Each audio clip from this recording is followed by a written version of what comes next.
सिर्फ संस्कृति का उत्सव मात्र नहीं है, बल्कि ये सबको जोड़ने, मिलकर आगे बढ़ने की प्रेरणा भी है। रंगाली बिहू, बोहाग बिहू की यही शाश्वत भावना है।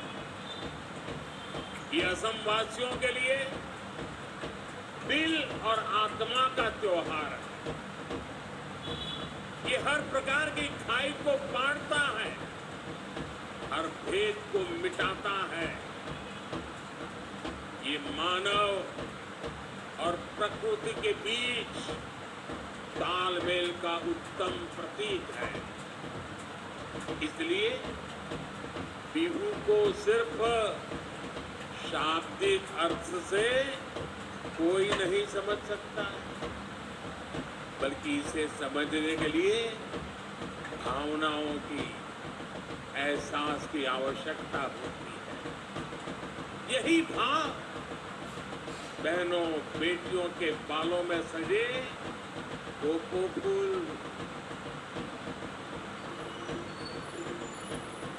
फूल से होता है, मोगा सिल्क, मेखला सदर और रोंगा रिहा से मिलता है। यही एहसास आज घर घर में बनने वाले विशेष व्यंजन एहो एक बिड़खार, इससे भी होता है। साथियों, भारत की विशेषता यही है कि हमारी संस्कृति, हमारी परंपराएं हजारों हजार वर्षों से हर भारतवासी को जोड़ती आई। हमने मिलकर गुलामी के लंबे कालखंड के हर हमले का सामना किया। हमने मिलकर अपनी संस्कृति और सभ्यता पर कड़े से कड़े प्रहार झेले। सत्ताएं बदली, शासक आए गए, लेकिन भारत अजरा अमर रहा, अटल रहा। हम भारतीयों का मन अपनी मिट्टी से बना है, अपनी संस्कृति से बना है, और यही आज विकसित भारत के निर्माण की मजबूत आधारशिला भी है। साथियों, मुझे इस समय असम के प्रसिद्ध साहित्यकार और फिल्मकार ज्योति प्रसाद आगरवाला जी, उनके द्वारा लिखा एक प्रसिद्ध गीत याद आ रहा। ये गीत है बिस्सा बिजोई नौजवान। इस गीत की एक और खासियत है, जब भारत रत्न भूपेन हजारिका जी बहुत छोटे थे, तब उन्होंने इस गीत को गाया था। आज ये गीत देश के नौजवानों के लिए, असम के नौजवानों के लिए बहुत बड़ी प्रेरणा है। मैं इस गीत की कुछ पंक्तियां पढ़ूंगा, लेकिन पहले आपसे एक बात जानना चाहता हूं। आप मुझे उच्चारण दोष के लिए माफ तो कर देंगे ना? पक्का करेंगे? मैं गलती करूं तो आप लोग नाराज ही होंगे। वाकई असम के लोगों का हृदय बहुत विशाल है। साथियों, ये गीत है बिस्सा बिजोई नौजवान, बिस्सा बिजोई नौजवान, होती हाली मारोटो, उलाई आहा, उलाई आहा। होरान तुमी विप्लव, होमो होमो होमो खोटे। मुक्ति जोजारू होशियार मृत्यु विजय कोरिबो लागिबो स्वाधीनता खुली यार। साथियों, असम के आप सभी लोग इसका अर्थ बहुत भली भांति समझते हैं, लेकिन जो लोग देश भर के इस कार्यक्रम को देख रहे हैं उन्हें भी तो उसका अर्थ बताना जरूरी है कि असम की रगों में, असम के दिल में, असम की युवा पीढ़ी के दिमाग में क्या है। इस गीत में भारत के नौजवानों से आह्वान किया गया, विश्व विजयी भारत के नौजवान भारत मां की पुकार को सुनिए।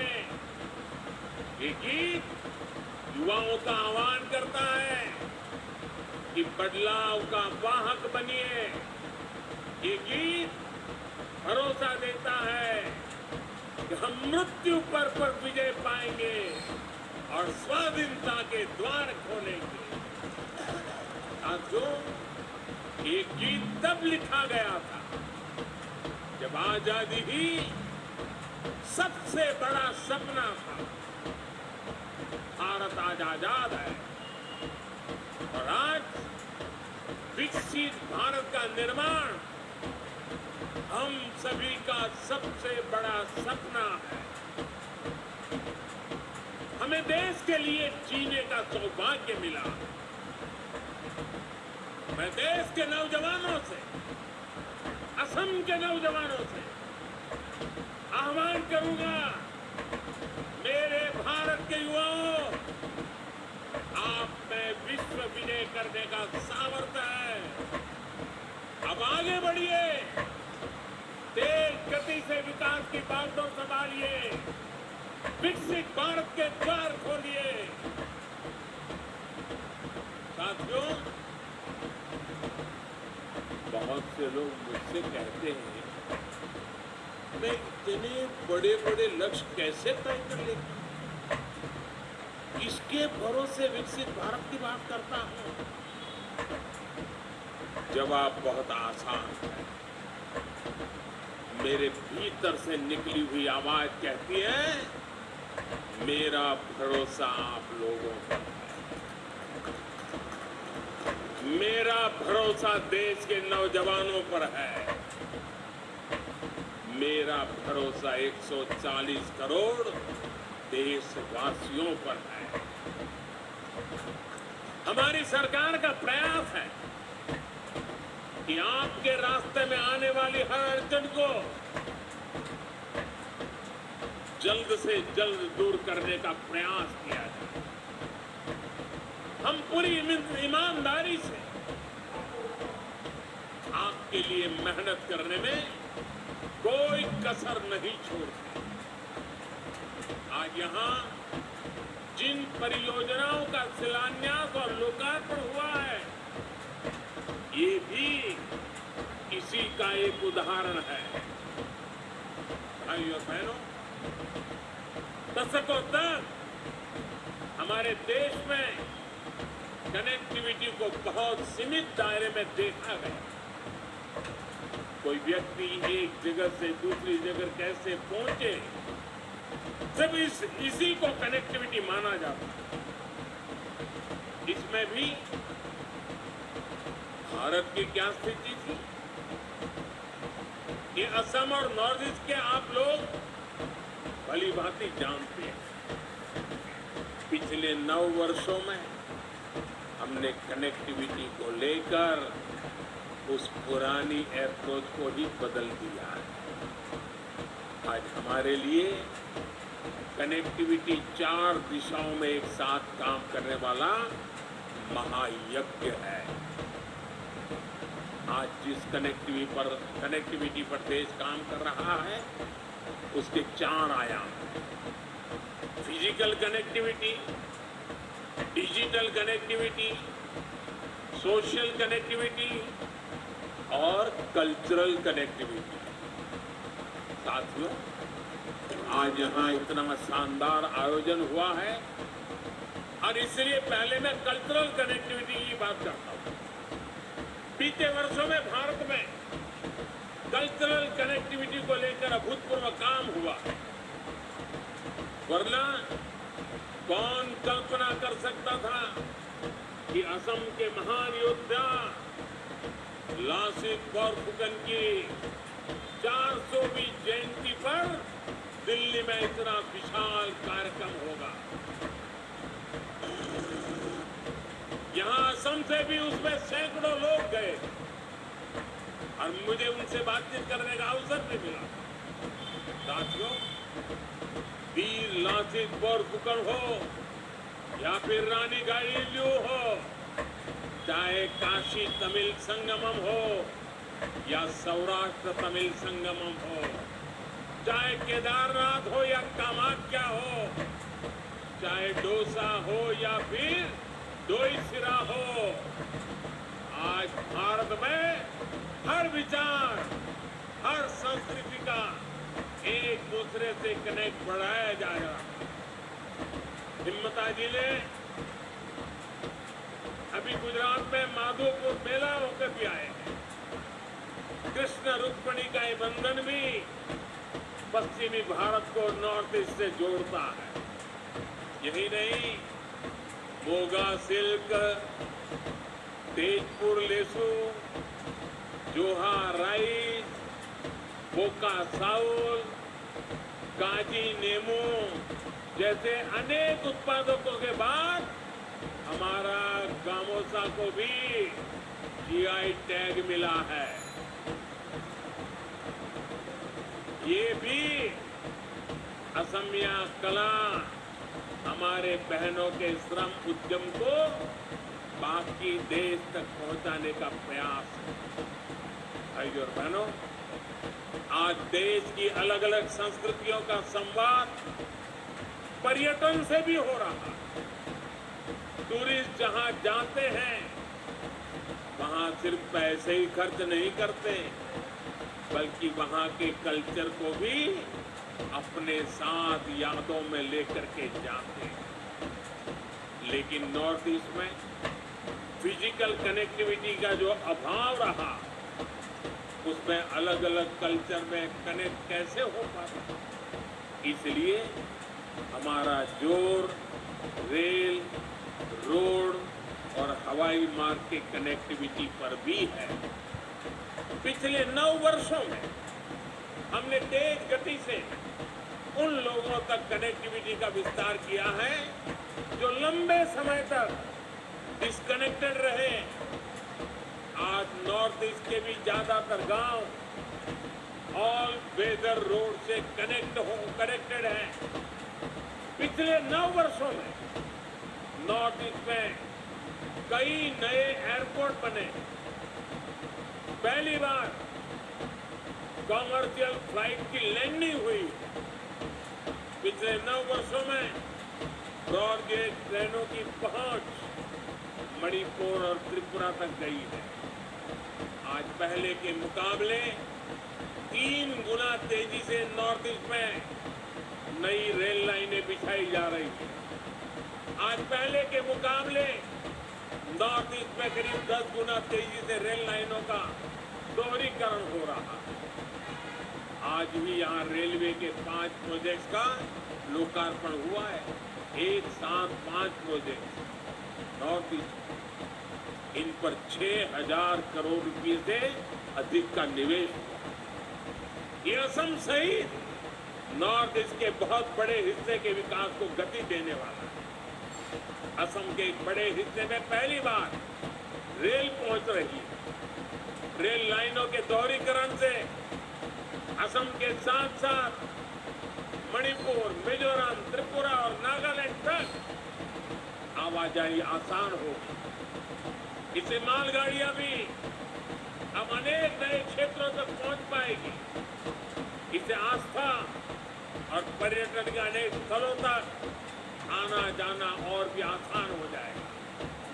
भाइयों और बहनों, मुझे आज भी याद है जब मैं साल 2018 में बोगीबिल ब्रिज के लोकार्पण के लिए आया था। ढोला सदिया भूपेन हजारिका सेतु के लोकार्पण का भी सौभाग्य मुझे मिला था। हम न सिर्फ दशकों से अधूरी परियोजनाओं को पूरा कर रहे हैं, बल्कि नए प्रोजेक्ट पर भी तेजी से काम कर रहे हैं। ब्रह्मपुत्र पर सेतुओं का जो नेटवर्क पिछले 9 वर्षों में तैयार हुआ है, उसका भरपूर लाभ आज असम को मिल रहा है। आज भी जिस सेतु पर काम शुरू हुआ है, इसे फालकुशी से शिल्प उद्योग को बहुत बल मिलने वाला है। साथियों, पिछले 9 वर्षों में हमारी डबल इंजन की सरकार ने जिस तरह सोशल कनेक्टिविटी पर काम किया है, उसने करोड़ों लोगों का जीवन आसान बनाया। स्वच्छ भारत मिशन की वजह से आज लाखों गांव खुले में शौच से मुक्त हो चुके हैं। पीएम आवास योजना से करोड़ों लोगों को घर मिला है। सौभाग्य योजना से करोड़ों घरों को रोशनी मिली है। उज्ज्वला योजना ने करोड़ों माताओं बहनों को धुएं से मुक्ति दिलाई है। जल जीवन मिशन की वजह से करोड़ों घरों तक नल से जल पहुंचने लगा है। डिजिटल इंडिया और सस्ते डेटा ने देश के करोड़ों लोगों को उनके मोबाइल पर अनेक सुविधाएं ला करके उनकी हथेली में रख दी है। ये सभी घर, ये सभी परिवार आकांक्षी भारत का प्रतिनिधित्व कर रहे हैं। यही भारत की वो ताकत है जो विकसित भारत के सपने को साकार करे। भाइयों बहनों, विकास के लिए विश्वास का सूत्र मजबूत होना उतना ही जरूरी है। हमारी सरकार के प्रयासों आज नॉर्थ ईस्ट में हर तरफ स्थायी शांति आ रही है। अनेकों युवाओं ने हिंसा का रास्ता छोड़कर विकास के रास्ते पर चलना शुरू कर दिया। नॉर्थ ईस्ट में अविश्वास का माहौल दूर हो रहा है। दिलों की दूरी मिट रही है। आजादी के अमृतकाल में विकसित भारत के निर्माण के लिए हमें इसी माहौल को और बढ़ाना है, दूर तक लेके जाना है। हमें सबका साथ, सबका विकास, सबका विश्वास और सबका प्रयास की भावना से ही मिलकर के आगे बढ़ना है। इसी कामना के साथ आज इस पवित्र त्योहार पर देशवासियों को, असमवासियों को अनेक अनेक बधाइयां देता हूं। आप सभी के लिए नववर्ष मंगलमय हो। और अब पूरा देश, आपने जो कई दिनों से मेहनत की, हजारों लोगों का एक साथ बिहू नृत्य का ये अवसर असम को दुनिया की नजरों में नई ऊंचाई पर ले जाने वाला है। मैं भी आगे के कार्यक्रम को देखने के लिए बहुत उत्सुक हूं। मैं भी आनंद लूंगा। देशवासी भी टीवी पर इसका आनंद लेंगे और मुझे पूरा विश्वास है अब तो सोशल मीडिया पर आप ही छा जाने वाले हैं। मेरे साथ बोलिए, भारत माता की आवाज दूर दूर तक जानी चाहिए। भारत माता की